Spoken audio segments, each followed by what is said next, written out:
What changes for us? What is the difference between what we have now and what is coming next year?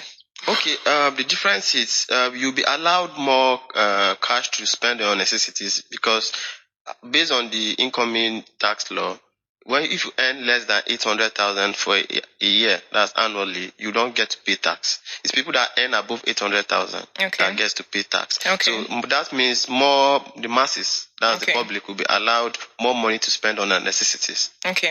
And this 800,000 is actually the yearly figure, not monthly figure. Yeah, it's yearly figure. So let's not confuse it. So don't say because you're earning like 500K a month, you won't pay tax. No, it is only for those that are earning less than 800,000 naira a year from January to December. Those ones will not pay tax. Yeah. Okay. Now, for those that are earning above 800,000 naira a month, what changes for us? What is the difference between what we are paying now and what we'll be paying next year? Okay, for even those that earn above 800,000 naira a month, the first 800,000 naira out of your salary is still exempt from tax. Oh, nice. For instance, if you are earning 3 million naira, tax will be charged on 2.2 million naira. Okay. So 800,000 has been removed from it's the like 3 million. Tax free. Yeah, it's like tax free. So 2.2 million, you pay tax on it. Okay. So let me see if I'm getting this right. Let me use someone for example. Let's say someone is earning 3 million a year. Yeah. Walk me through how the person is going to pay tax. Okay, let's take, for instance, you are earning 3 million naira a year annually. Yes. Right? The first 800,000 naira out of the 3 million naira will be tax exempt.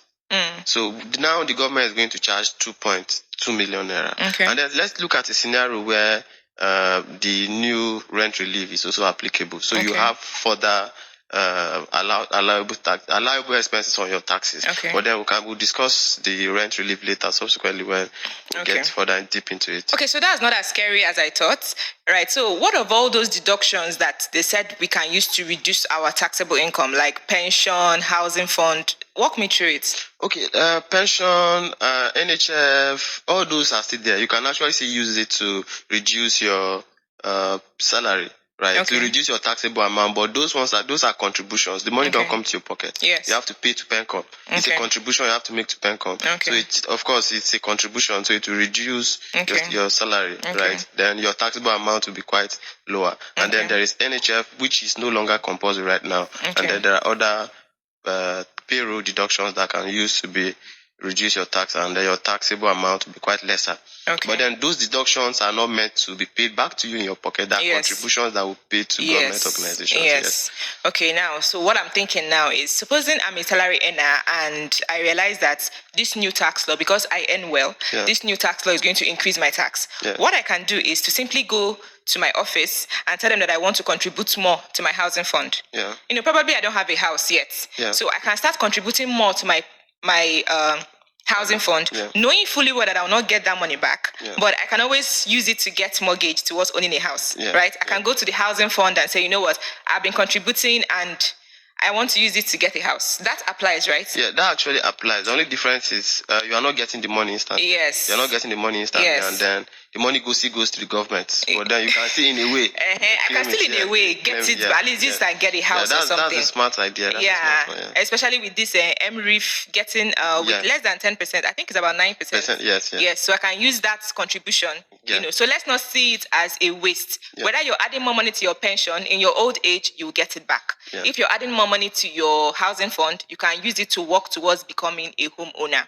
Right? And then, you even though he said it still goes to the government, but at all, let it not be called tax. Let it be something that you will still benefit from in form of pension or in form of owning a house. Right? Yeah, of course. But then again, the government is still over in the purview of the government. If the government sees that that's a deliberate act to evade tax, then of course it will also not be permissible. Deliberate act. Okay, I want to put more money in my pension. I want to put money in my housing fund. Which one is deliberate act again? Because reasonably, it could be a deliberate act to evade taxes. So the government can also decide to, let's look at it again and see if we can allow these expenses totally. Or they can say a percentage of it can be allowed, but up to a certain percentage may not be allowed. I beg. All right. So what should salary earners be doing differently from now? Is there any extra documentation? Is there anything they should do, or they should just wait and see how it turns out? Okay, for salary earners, I will advise that what salary earners need to do is, if you pay rent, you should be very particular with your rent agreement, your payment receipts, and all, so that you can use it to claim your rent relievable on your tax payment. Okay. You need to pay attention to that very well, and then you also pay attention to your expenses and all, so you don't get to mismanage your funds. So that's basically for me.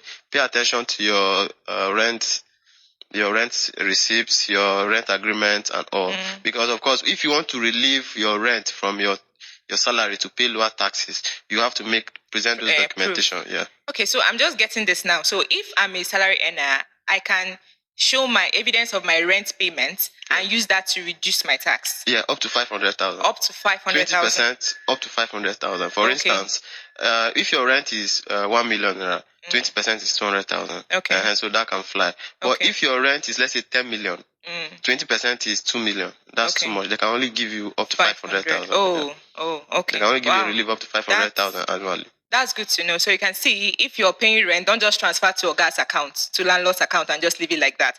Make sure you have a written documentation that you can use to claim, against taxes. All right. So that's really